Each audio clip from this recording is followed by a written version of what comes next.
do PROA, Programa de Aceleração de Empreendimentos da PUC-RS. O público participará ao final com o debate. Convidamos para subir ao palco os senhores professor Dr. Leandro de Lemos, coordenador do PROA, Jean Charles Carrot Dulac, diretor da F Iniciativas, Marc-Antoine Lopes, diretor Unifrance São Paulo, José Luiz Guazelli, diretor do Tecnoparque Campinas, e Gabriel Galardo, gerente de projetos da Agência Francesa para Investimentos Internacionais. Convidamos agora para proferir a primeira palestra desta sessão o senhor Jean Charles Carrot Dulac, que abordará o tema Incentivos e Financiamento da Inovação, diferenças e similitudes entre os modelos francês e brasileiro.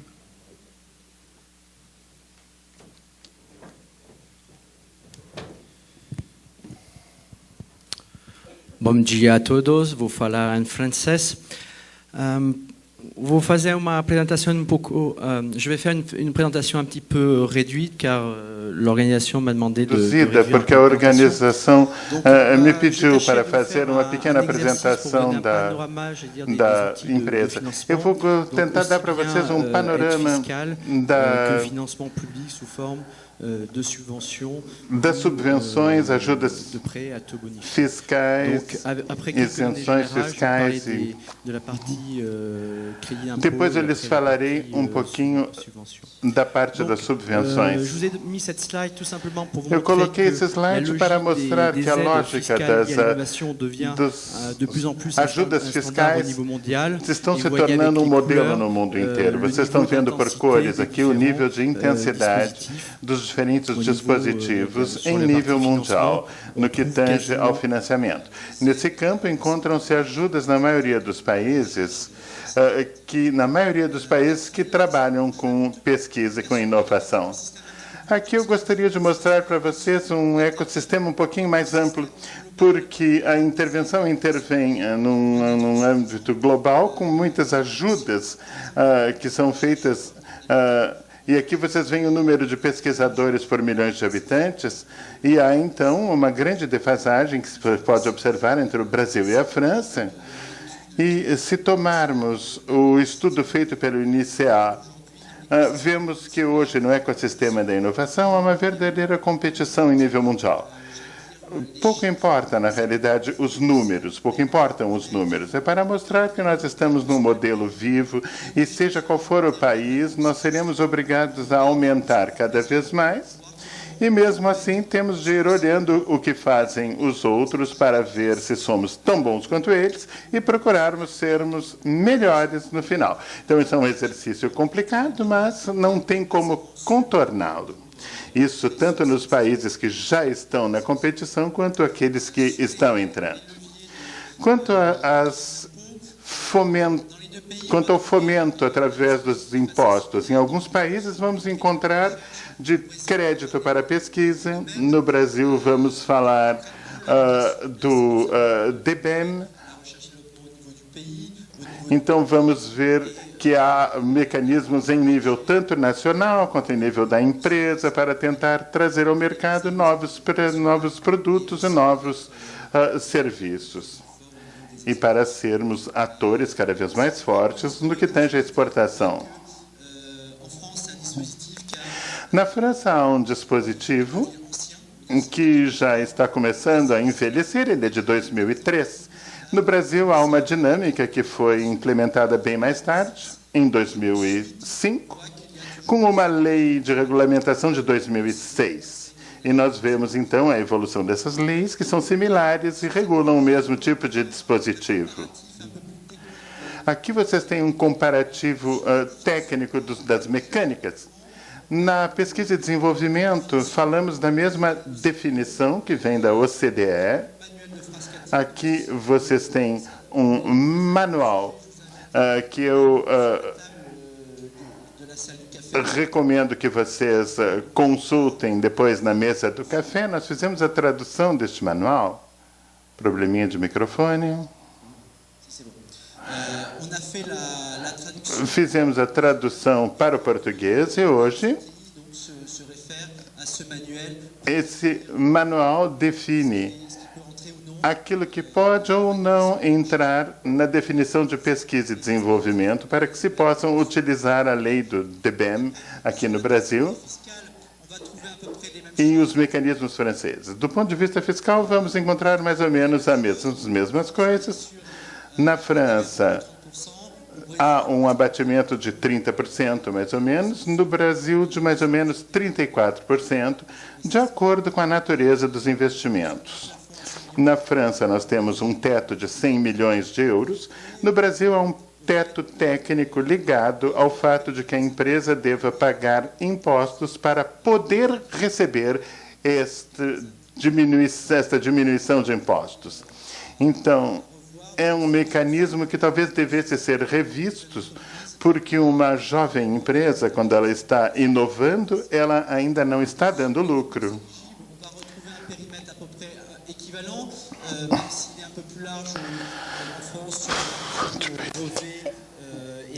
Embora estejamos mais adiantados na parte de patentes, na lei do bem, a definição é bem mais restritiva. Estou pensando em relação às terceirizações que administram um mecanismo que é bastante restritivo e no Brasil é preciso que as simulações sejam dedicadas a 100% à pesquisa e o material da R&D pode ser utilizado para a produção.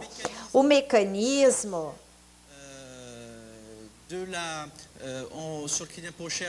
temos um crédito de imposto para pesquisa, na dedução de impostos, e no Brasil temos um duplo sistema, dedução no imposto de renda e nas contribuições sociais ligadas à massa salarial daqueles que trabalham no projeto. Este dispositivo na França é aberto a todas as empresas, especialmente as empresas que também não pagam impostos, ou seja, uma pequena e média empresa que não paga impostos, mesmo assim pode ter o benefício de crédito de impostos num reembolso imediato, e para grandes empresas o reembolso tem de ser feito em 3 anos, se ela não pagar imposto no período. E no Brasil, se o benefício não for utilizado, porque a empresa não paga impostos, ele simplesmente vai ser perdido. Alguns dados sobre o uso dos mecanismos, vemos que na França há 20 mil empresas que usam esse dispositivo e no Brasil menos de 1.000. Um dado interessante também, que o envelope orçamentário para os estados é bastante diferente. Na França, 5 bilhões de euros e no Brasil 1 bilhão e 400 milhões de reais. Bom, vocês podem fazer a conversão. Concretamente, hoje, o PIB da França e do Brasil são quase equivalentes. Por isso, podemos ver uma defasagem entre o percentual dos investimentos em pesquisa e desenvolvimento na escala do PIB e contra 21% no Brasil. Um dado importante é que na França nós gostamos muito de avaliar o desempenho dos dispositivos. Muitos relatórios foram feitos, tanto na Assembleia quanto no Senado, e quanto no órgão responsável pelas finanças. E há um relatório que nos indica que em matéria de crédito de imposto para pesquisa, há uma verdadeira alavanca para a pesquisa e também para o Estado, porque pode-se avaliar em 15 anos um ganho de 0,1306% no PIB. É um dispositivo que demonstra certa eficiência. Novamente, usando números, aqui vocês têm o histórico. Vejam que há uma ruptura clara em 2008. Por quê? porque a política desse crédito de imposto para pesquisa também tinha o objetivo de lutar contra o desemprego para que as empresas não desinvestissem esse setor. Tinham sido atingidas pela crise e uma lei multiplicou por 3 as vantagens fiscais. No Brasil, o dispositivo é mais recente, podemos ver um decrescimento a partir de 2010. Acho que não devemos interpretar esses dados pelo fato de que as empresas brasileiras não investam mais em pesquisa e desenvolvimento. Simplesmente está mais ligado à estrutura do mecanismo, já que há uma desaceleração no setor secundário no Brasil. Só que há muitas empresas que não conseguiram entrar no dispositivo. Para dar um dado de 2012, o crescimento do PIB do setor secundário no Brasil foi negativo. Na França, nesta lógica, houve em 2004 um dispositivo complementar à jovem empresa inovadora, principalmente no setor de biotecnologias, porque entre a pesquisa e o desenvolvimento e o crescimento há um intervalo aí. Então, são empresas de menos de 8 anos que dedicam mais de 8% do seu faturamento em pesquisa e desenvolvimento e, assim, vão ter uma subvenção, redução de impostos significativas nos primeiros exercícios dos seus lucros. Um outro dispositivo mais recente, de 2013, crédito de imposto para inovação, especialmente no setor da informática, quando falamos em desenvolvimento informático, será que se trata de pesquisa e desenvolvimento ou não? Então, esse crédito de inovação serve para financiar projetos que são inovação, mas não necessariamente em pesquisa e desenvolvimento, com incentivo fiscal em 20%, mas há um teto também. Tomando um pouco este esquema aqui, entre os países da OCDE, a França surge como o primeiro em matéria de incentivos fiscais e financiamento. É uma parte do ecossistema. Vamos ser modestos. E aqui no gráfico vocês percebem a modificação das estruturas, a parte de financiamento direto das empresas e a parte de crédito para pesquisa, o que permite fazer a transição entre os financiamentos. Tanto na França quanto no Brasil temos estruturas bastante semelhantes. Na França, financiamentos permanentes. As empresas apresentam seus projetos para obter financiamentos correspondentes. E, paralelamente a isso, há linhas sob forma de chamadas para propostas ou dedicadas a setores específicos. E aí temos as agendas estratégicas de pesquisa e as empresas ou centros de pesquisa se aliam a esses programas.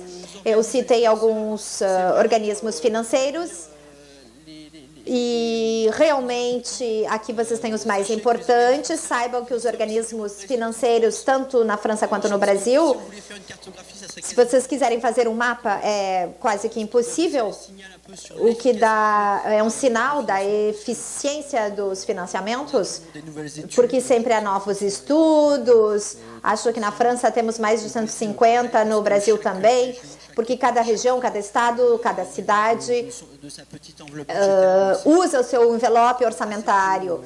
Então, fica bem pouco legível tudo o que é feito. Então, vou enfocar um pouquinho a BPI France, que lançou um programa sobre as pequenas e médias empresas. Ontem foi dito que estas pequenas e médias empresas que têm de se lançar na inovação, etc. Então, há políticas que são postas à disposição e a BPI lançou 3 linhas. Uma primeira para facilitar a inovação. Bom, eu sou uma pequena e média empresa e eu quero ajuda. Então, preciso profissionalizar-se, realizar um estudo para ver se o que se quer desenvolver tem sentido no mercado. Por isso que o orçamento é baixo e o prazo é curto. Quando é analisada essa viabilidade, é uma segunda linha orçamentária que pode chegar a 3 milhões de euros num prazo mais longo, de 36 meses até. E a ideia é acompanhar a empresa em termos de financiamento para o avanço e a inovação tecnológica. E, além disso, como a inovação é uma coisa e o mercado é outro, a gente sabe que a colocação no mercado é mais elevada. E há uma linha, então, para acompanhar as empresas nos investimentos necessários para a colocação no mercado. Hoje, quando se desenvolve uma inovação de ruptura, muitas vezes se tem um mercado, às vezes um mercado insuficiente. Bom, você precisa desenvolver a tecnologia e o serviço, depois é preciso colocar no mercado não francês, mas mundial, e aí há restrições, exigências muito grandes, às vezes por uma equipe muito pequena. E, além disso, eu quero falar das linhas, e aqui temos agendas mais formatadas, porque o FUI, por exemplo, é um fundo para projetos com rótulos em polos de competitividade. Tem-se aí pesquisa colaborativa, público-privado, tem-se editais de propostas que são definidos pelos polos de competitividade, com uma política administrada pela DGCIS, que é como o órgão do Brasil, e em função do tamanho das empresas, o percentual de financiamento será maior ou menor. Além disso, temos o ANR, o equivalente do ANR, o equivalente do MCTI, e aqui temos um fato novo. A ANR definiu uma agenda estratégica intitulada França-Europa 2020. Pela primeira vez, a França se alinhou às grandes temáticas do programa europeu para um horizonte de 2020, para obter maior coerência em relação aos recursos investidos na ANR. Falamos muito em colaboração e saibam então que é um programa de pesquisa colaborativa entre a ANR e a Fiesp. Portanto, hoje há muitas ferramentas que os permitem realizar pesquisas colaborativas França-Brasil, e vale a pena usar esses recursos, essas ferramentas. A mesma coisa acontece entre a BPI e o BNDES.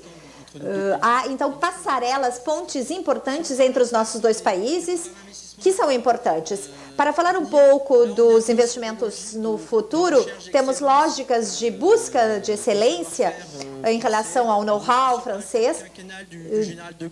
Não temos aqui o plano de quinquenato do General de Gaulle, mas o objetivo é financiar grandes linhas para projetos estruturantes em relação à pesquisa e ao conhecimento francês. Sintetizando, eu tentei mapear um pouco as coisas. Se tomamos as ferramentas brasileiras, pesquisa fundamental, pesquisa aplicada, até o prototipagem e colocação no mercado, vemos que todas as áreas estão cobertas pelos dispositivos brasileiros. Temos mais ou menos a mesma coisa no modelo francês, mas, além dos financiamentos europeus, que eu não coloquei aqui na lâmina, e isso me permite concluir que hoje os sistemas são relativamente homogêneos e a diferença é mais na execução que vamos ter as diferenças significativas. Nós que trabalhamos no Brasil, talvez tenhamos linhas mais abertas para empresas que não têm vocação para pagar impostos ou que estão em lucro presumido, porque isso diz respeito a uma grande fatia de empresas que não têm acesso a essa lei do bem. E quanto às parcerias tecnológicas, temos mensagens interessantes. A campanha da FINEP para uma resposta em 30 dias. Há uma verdadeira dinâmica neste sentido. Quanto aos setores de atividade, em que há uma obrigação para a pesquisa e desenvolvimento, estou falando da Agência Nacional de Petróleo, as empresas que têm de investir 1% do seu faturamento em pesquisa e desenvolvimento. Às vezes, os projetos são validados a posteriori, e isso complica um pouco a vida das empresas para financiamento de projetos. E sobre os incentivos a determinados setores, como Inova Auto, com a vocação de apoiar o setor automobilístico e rever alguns modos de funcionamento, por exemplo, com uma redução de IPI para as montadoras. Isso existe, mas não para as empresas terceirizadas, que são atores muito importantes na construção, na fabricação de veículos, e a competitividade passa por isso. Eu tentei, então, realizar esse exercício enfocando os dispositivos. É claro que isso não é exaustivo. Se vocês quiserem mais detalhes sobre determinados dispositivos à disposição, vocês podem me procurar. Mas eu gostaria de dizer que neste setor de consultoria, a financiamentos, a inovação, há bastante coisa, porque, de certa maneira, a França teve uma liderança na consultoria. Isso é importante, porque é um setor muito atacado pelas empresas americanas. No mundo da consultoria, bom, nós queremos fazer a diferença. Muito obrigado. Convidamos agora para proferir a palestra intitulada Polos de Competitividade e Arranjos Produtivos Locais, Parcerias ao Benefício da Inovação, caso do setor naval, o senhor Marc-Antoine Lopes, diretor da UBI France. Como lhes foi indicado, então, eu sou diretor do Bifrance, de UBI France, em São Paulo. Então, sou torcedor do Corinthians, que certamente todos vocês conhecem. Não, simplesmente, a minha intervenção vai ser um pouquinho atípica em relação às brilhantes palestras que foram feitas anteriormente, porque eu vou desenvolver diante de vocês uma ferramenta que foi implementada pelo governo francês, a inovação em suas empresas. Então, eu vou falar do papel de UBI France como ferramenta de desenvolvimento internacional das empresas. Rapidamente, eu gostaria, então, de explicar quem nós somos. A UBI France é mais ou menos o que corresponde à Apex no Brasil. É a Agência Francesa para o Desenvolvimento Internacional das Empresas. Nós somos uma agência que depende do Ministério das Relações Exteriores e contamos hoje com 2.000 colaboradores em mais ou menos 1.000, dos quais 1.400 divididos por vários escritórios no mundo. Nossa missão é clara, é a missão de ajudar as empresas francesas a desenvolver-se internacionalmente. Para isso, nós devemos realizar ações que podem ser coletivas ou individuais para permitir a essas empresas conquistar os mercados externos. Nós dispomos de uma rede de mulheres e de homens que estão à escuta das empresas, à sua disposição para lhes propor um certo número de ferramentas que vão lhes permitir, na sequência, desenvolver seus produtos e implantar-se nesses mercados internacionais. Nós vamos desde a definição da abordagem comercial das empresas até o acompanhamento no desenvolvimento da atividade nesses países. Nós desejamos adaptar, então, isso às necessidades, aos perfis e às necessidades do país. Nós temos, então, 3 linhas que nós chamamos. Em primeiro lugar, a linha de aconselhamento, que é a definição no mercado e do cliente. O aconselhamento, que é o encontro e a conquista do mercado. E uma outra linha que nós achamos desvalorizadas em relação à maioria das empresas, as empresas não valorizam suficientemente, que é a comunicação. Nós temos profissionais em nossos escritórios para projetar na imprensa local nesses países, comunicar-lhes os dossiês, as plaquetas, as informações dessas empresas. Isso apenas para lhes dar uma ideia de nossa ação. Porque este quadro, dentro da UbiFrance, especialmente da UbiFrance Brasil, que nós intervimos para implementar uma das ferramentas que o governo francês criou, que é o polo de competitividade. Aqui vocês têm a organização de UbiFrance Brasil e Argentina, porque já há 2 anos nós estamos coordenando o escritório de Buenos Aires a partir do Brasil. Então, vejam que nós trabalhamos por linhas de atividade, e isso caracteriza toda a UbiFrance no mundo. Então, habitação e saúde, serviços e produtos, e uma outra indústria, transporte, e vocês veem que nós temos conselheiros em cada uma dessas áreas, brasileiros, porque nós somos mais ou menos uns 30 franceses apenas que estamos aqui. Então, são técnicos brasileiros que estão falando sobre o mercado brasileiro, intervindo no mercado brasileiro. Nós, então, teremos uma ação internacional para tocar em frente a intervenção francesa e realizarmos a ajuda às empresas e reuni-las por polos de competitividade. O que são esses polos de competitividade?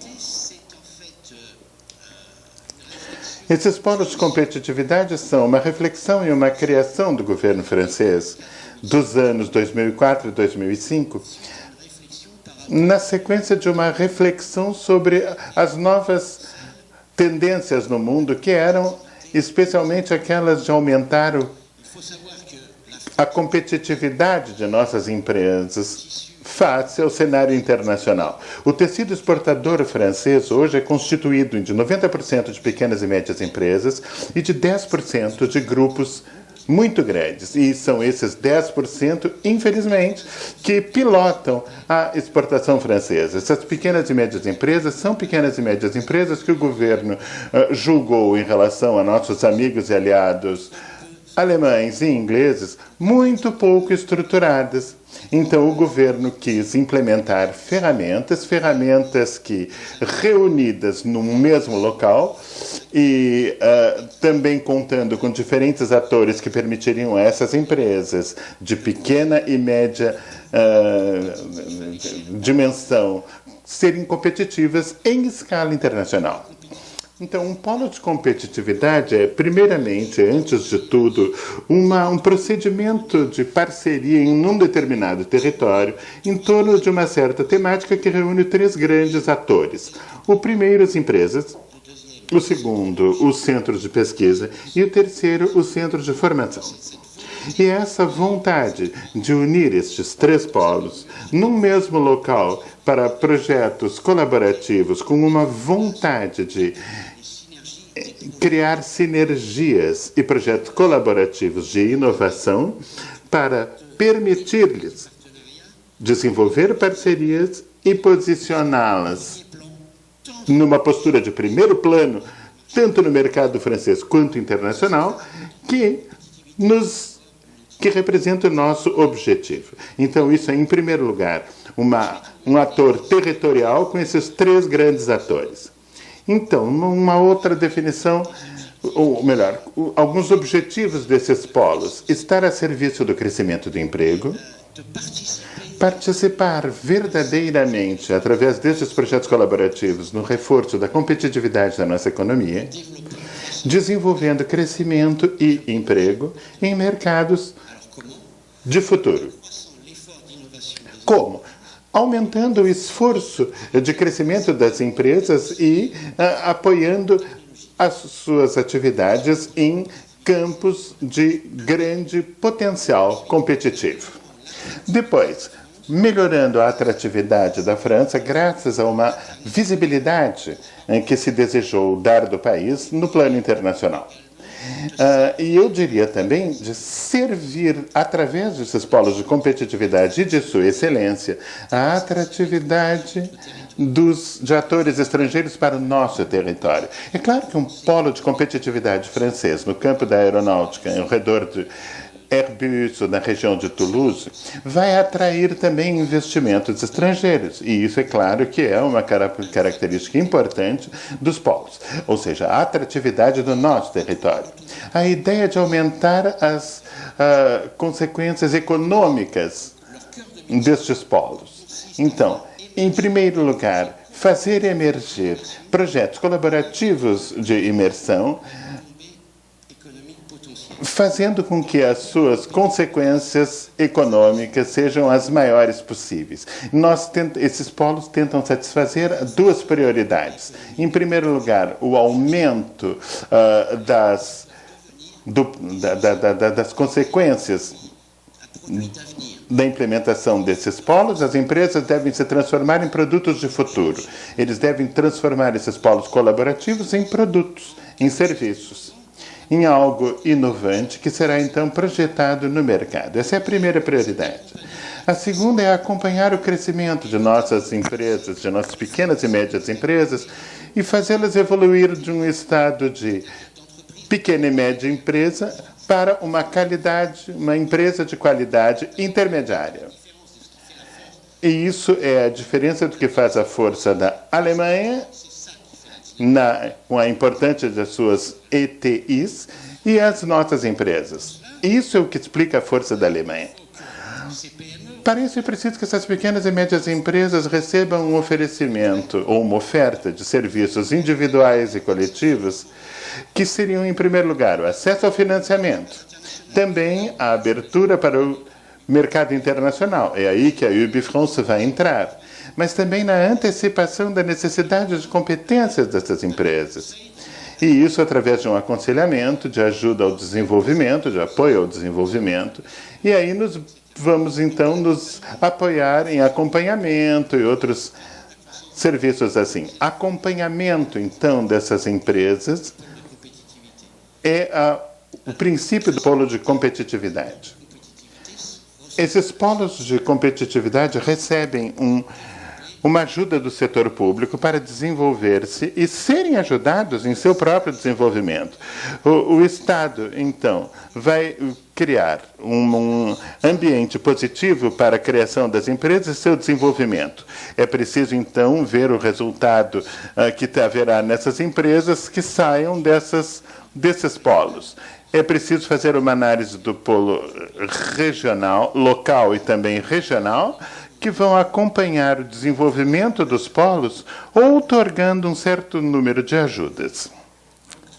Eles vão, então, outorgar ajudas, como, por exemplo, a licitação de projetos, e as ajudas serão, então, fornecidas ou dadas aos melhores projetos apresentados.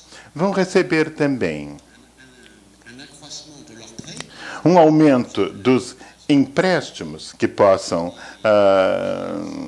receber, para que possam passar também de uma fase de concepção para uma fase de industrialização e comercialização.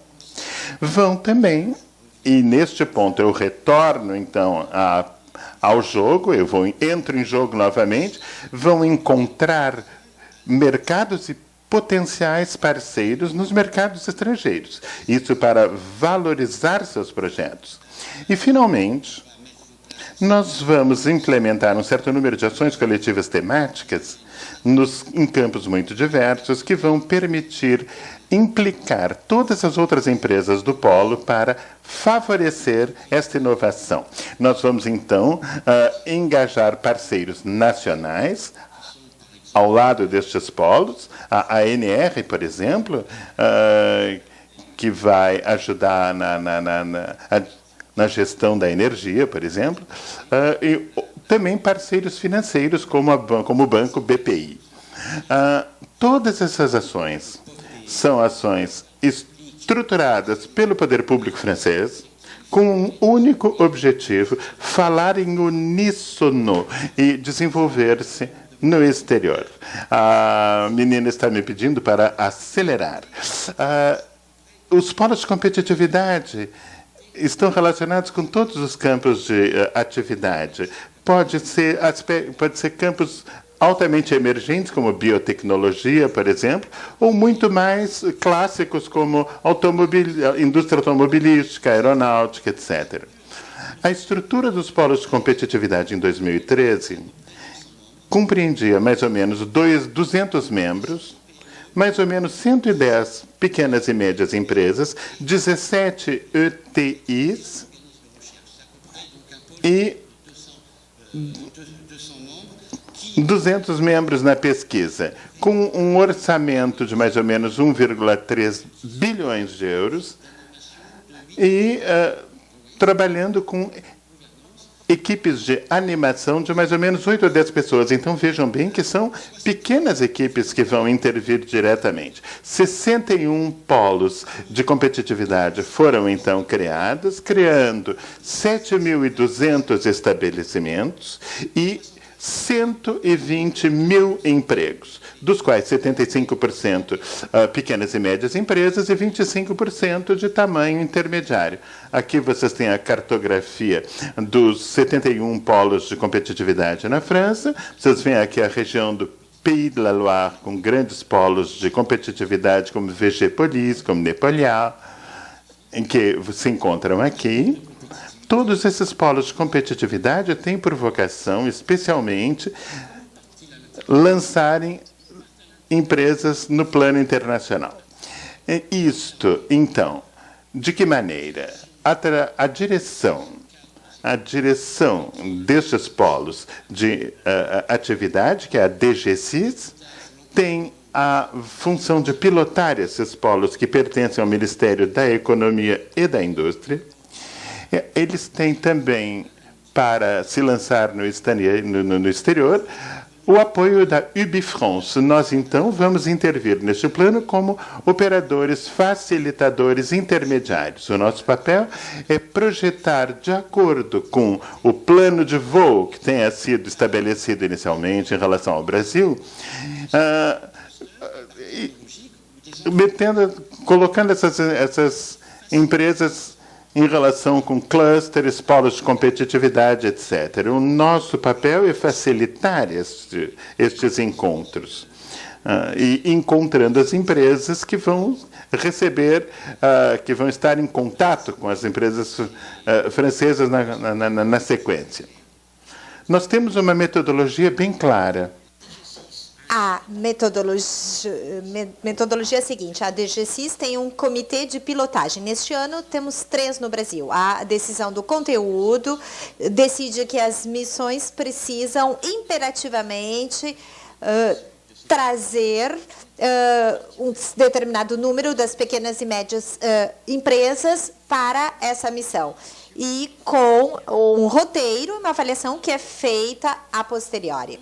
Em relação a essa metodologia, nós, a UbiFrance, vai determinar um conteúdo, que é muito simples. Preparamos um modo de proceder para o setor ou para o tema em questão.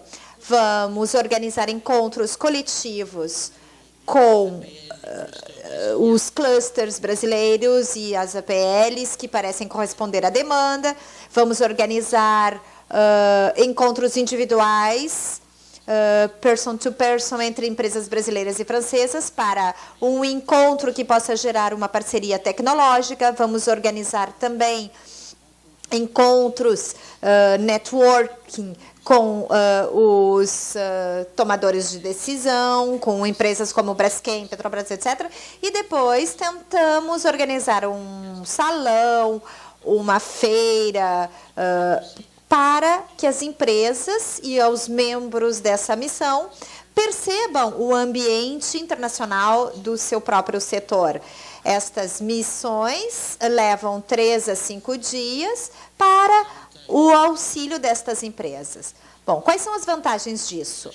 Saibam que isso permite implementar, criar uma dinâmica, porque precisamos ser honestos, não é na primeira tentativa que conseguimos. Já faz um certo tempo que estamos acompanhando o Polo Mar na região da Bretanha e da Provence-Alpes-Côte d'Azur, e agora, recém, estamos chegando aos primeiros acordos. Com o meu colega Gerard, o encarregado científico, nós ajudamos no desenvolvimento mecânico no estado de São Paulo, e recém estamos conseguindo os primeiros resultados depois de 2 anos. Mas esses encontros permitem outros encontros, é como um jogo de volta no futebol. E tudo isso permite tomar consciência. Nós temos um cluster, por exemplo, no caso do Rio, um grupo que vai a Nantes para um encontro com o polo de competitividade. Então, há coisas muito pragmáticas, concretas e operacionais. Há cerca de 20 missões. Aqui vocês têm os principais países, com o Brasil em 3ª posição. O Brasil que está no cerne da finalidade da internacionalização dos nossos polos. Um país como a China ou a Índia ainda não aparece, o que mostra a força do Brasil, principalmente através do seu tecido de inovação e através da sua rede universitária, que interessam aos nossos polos de competitividade.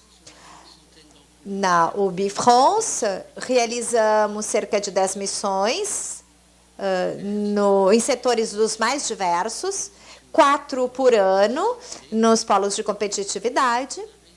Conseguimos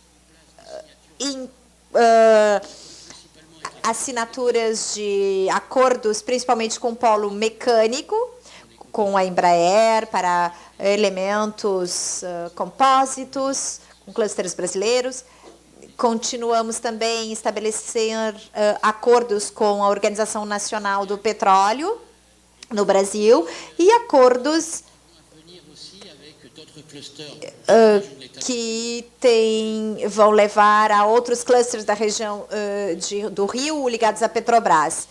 Eu vou mostrar, então, agora o tipo de acordos que assinamos entre ONIP e Polo Mar.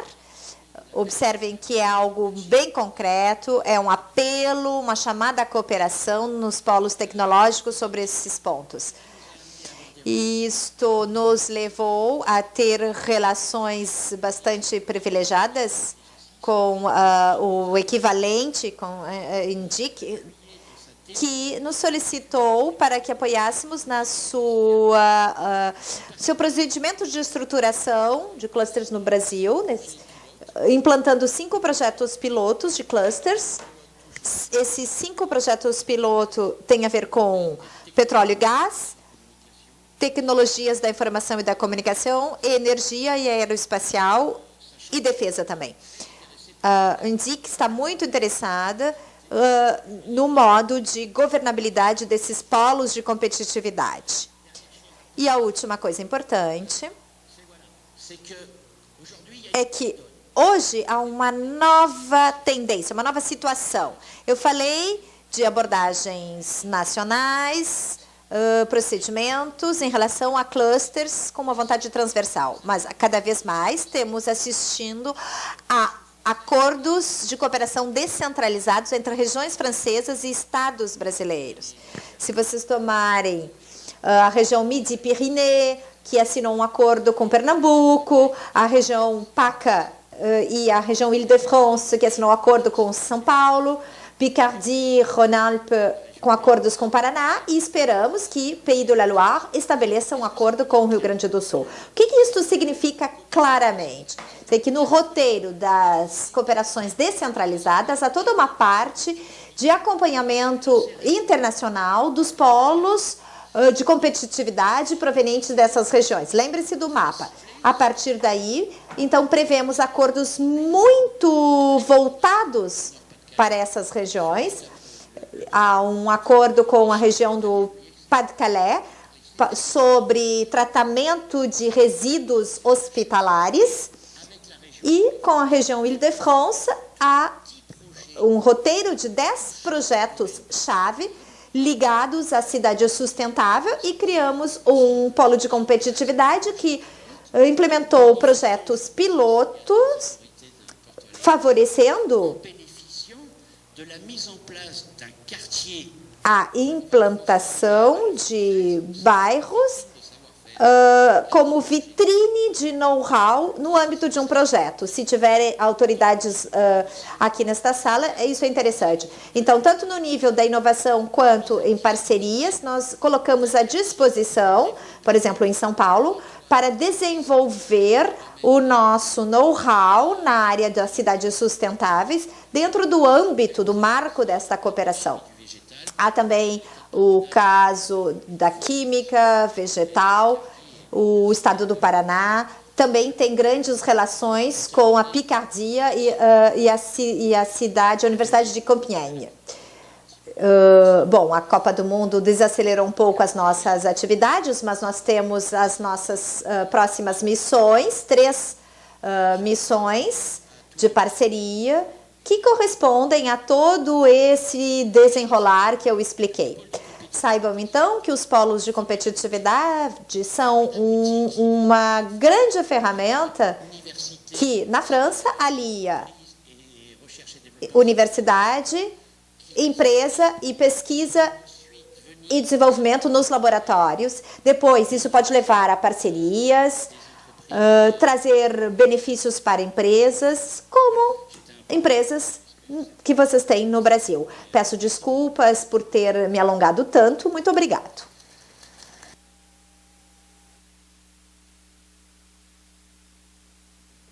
Obrigada, senhor Marc-Antoine Lopes. Convidamos agora o senhor José Luiz Guazelli, diretor do Tecnoparque Campinas, para proferir a palestra intitulada Parceria Público-Privada em Parques Tecnológicos, o caso do Tecnoparque Campinas. Muito obrigado aos organizadores, à mesa, professor Leandro, que eu tive prazer já de conversar um pouquinho durante esse evento. Como é que eu faço? Eu vou apresentar o Tecnoparque e me foi solicitado pela organização para ocupar menos do tempo que estava previamente disponível, então eu vou... todas as informações que constarem, sejam de domínio público e que constam na minha apresentação, que seguramente vão estar disponíveis, eu vou passar por cima de uma reflexão mais aprofundada de cada um desses slides. A apresentação está estruturada com uma discussão sobre a região sul e sudeste, no aspecto de P&D e inovação, que é um resultado de um relatório muito importante que eu tive acesso há pouco tempo, elaborado por uma fundação americana, baseada em Washington, mas, novamente, eu não vou me aprofundar sobre isso, esses dados vão estar disponíveis e eu fico à disposição para, futuramente, trazer mais esclarecimentos. Vou falar sobre a região metropolitana, eu já pedi desculpas à mesa, que talvez eu seja um pouquinho exagerado em decantar as qualidades de Campinas e da região de Campinas, mas, por favor, relevem isso, faz parte do amor que nós temos pelas nossas respectivas regiões. Finalmente, vou falar sobre Campinas, especialmente, Tecnoparque e acordos de cooperação. Esse é o relatório que é muito importante da Brookings Institution, que eu estimulo os senhores a terem contato com esses dados, que posicionam e identificaram 13 regiões metropolitanas do Brasil, que estão inseridas dentro das 300 regiões metropolitanas mais importantes em P&D do mundo. Esse é um infográfico que mostra também, através da base LinkedIn, a posição da indústria de software no Brasil, investimentos em exportação e mostrando, então, a proporção impressionante da presença da região Sudeste e Sul na liderança desse processo de inovação no Brasil. E aí, esse gráfico que eu disse ao professor Leandro, que pediria desculpa por mostrar, mas é o desequilíbrio absoluto que existe entre investimentos CAPES, CNPq, inovação entre o Estado de São Paulo e os demais estados. Mas fica aí para vocês depois fazerem uma leitura mais atenta, com mais calma. Região metropolitana é um PIB de 100 bilhões de reais, com 100 mil empresas, 50 das maiores empresas do mundo operam na região de Campinas.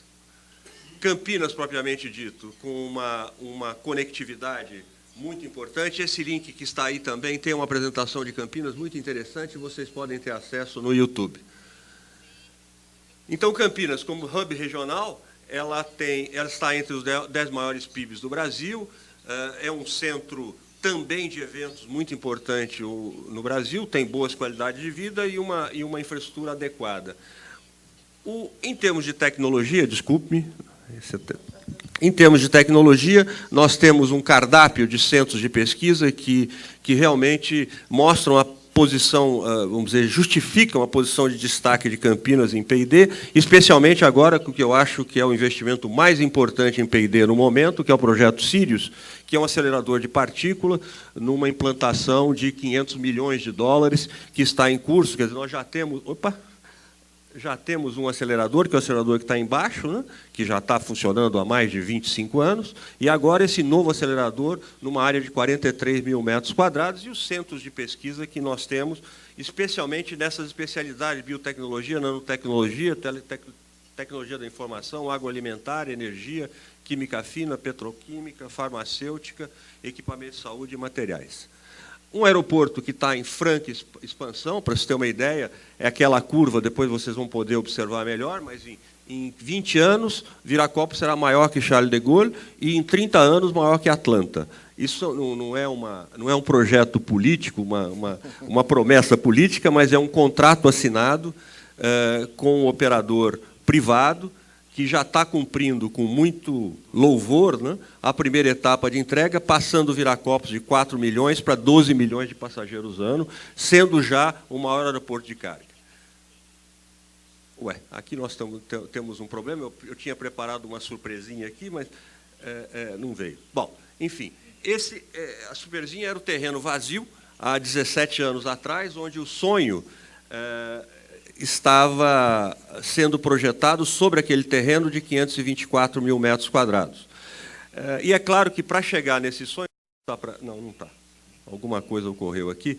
Para atravessar esse sonho em 17 anos, nós passamos por crise da Coreia, crise da Rússia, Plano Real, passamos pela crise imobiliária dos Estados Unidos, a crise da dívida europeia, passamos pela Torre Gêmeas, né? E durante todo esse processo nós trabalhamos bastante, nos preocupamos bastante, mas no final nos consolidamos o Cluster Tecnopark com 66 empresas e 6 mil postos de trabalho.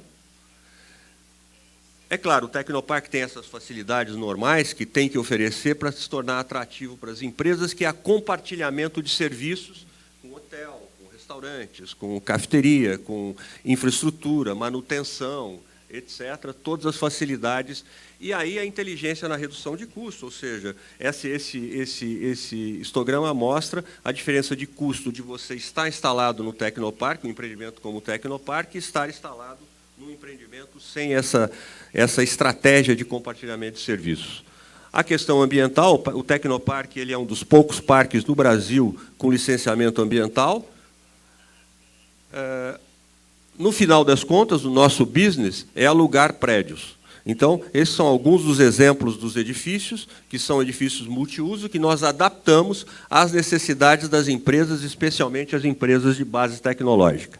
Finalmente, nós reunimos um cardápio de 40 e poucas empresas qualificadas pelo Estado de São Paulo como empresas de alta tecnologia, de base tecnológica, o que nos credenciou, em 2013, a compormos o leque de parques tecnológicos do Estado de São Paulo, com algumas vantagens fiscais, mas especialmente trazendo esse label que, para nós, nos causa muito orgulho, porque esta foi a missão inicial do parque. Quando nós começamos, nós fazemos parte de um grupo empresarial que nasceu em Campinas, a De Pascoal de Pneus, que tem um braço imobiliário e que decidiu, por conta da visão do seu CEO, me chamou para a gente discutir e implementar um parque tecnológico há 17 anos atrás. Nós fizemos tudo isso com recursos próprios, nada de incentivos diretos à produção do parque. Hoje, os incentivos, é claro, são destinados às empresas que estão instaladas no Tecnopark. Esse cardápio, então, de 40 e poucas empresas, na área de biotecnologia, TIC, agroalimentar, equipamentos médicos, só para identificar algumas, Intel, AT&T, Toshiba, Graubio, Monsanto, são empresas que estão presentes no parque. aí os diferentes clusters dentro do Tecnoparque, especialmente na área, aqui estou destacando biotecnologia, nanotecnologia e química. Na sequência, o cluster de TI, tecnologia da informação, ciências da vida, automotivo e outras empresas de base tecnológica sem uma definição clara. E as demais empresas que não estão classificadas como empresas de alta tecnologia, de processos de alta tecnologia, mas que, com muito orgulho, estão conosco. Esse é o entorno, é o ecossistema do Tecnoparque, quer dizer, num raio de 35 quilômetros, nós temos esse universo de grandes corporações instaladas em Campinas e região e que compõem um ecossistema muito favorável a perpetuar um PIB crescente na área da produção baseado em tecnologia em Campinas. Em termos de governança, o que eu tenho? Eu tenho o Tecnoparque, um órgão assessor que se chama Associtec, Associação dos Proprietários do Tecnoparque, que tem o viés gestão, operação e desenvolvimento científico e fomento comercial. Nesse viés, nós temos 2 acordos de cooperação, que muito nos honra e, ao mesmo tempo, ajuda muito as empresas presentes no Tecnoparque, e, portanto, o desenvolvimento tecnológico e econômico de Campinas, que é o acordo com o Inova Unicamp. Unicamp, os senhores conhecem, aliás, naquele histograma aparecem, depois vocês poderão ver, o R$1 bilhão por ano de investimento em P&D só pela Unicamp. Comparado com a USP, é metade, são 2,1 bilhões. Mas a região de Montpellier, que é uma região com quem eu mantenho, por conta do meu papel de cônsul honorário da França, uma relação muito estreita por diversos programas que nós já desenvolvemos em conjunto, seja com a prefeitura, sejam com empresas da região de Campinas. E agora, mais uma vez, nós estamos com um projeto que o Gerard Chuzel é o pai, é o líder desse projeto, que é o desenvolvimento da plataforma Agropolis Campinas. Os senhores conhecem, já ouviram falar em Agropolis, o centro de pesquisa agroalimentar, talvez mais importante da Europa, um dos mais importantes do mundo. Nós estamos agora, assinamos um termo de acordo entre Prefeitura, Unicamp e Tecnoparque, e estamos criando em Campinas uma plataforma que une P&D e indústria no setor agroalimentar. O Parque Systématique de Paris também é um acordo muito interessante que nós mantemos, que começou numa missão a Paris, com um grupo de empresários de Campinas e que se consolidou e se transformou num termo de acordo. Parcerias estratégicas. Campinas tem aquele leque de institutos de pesquisa com quem nós mantemos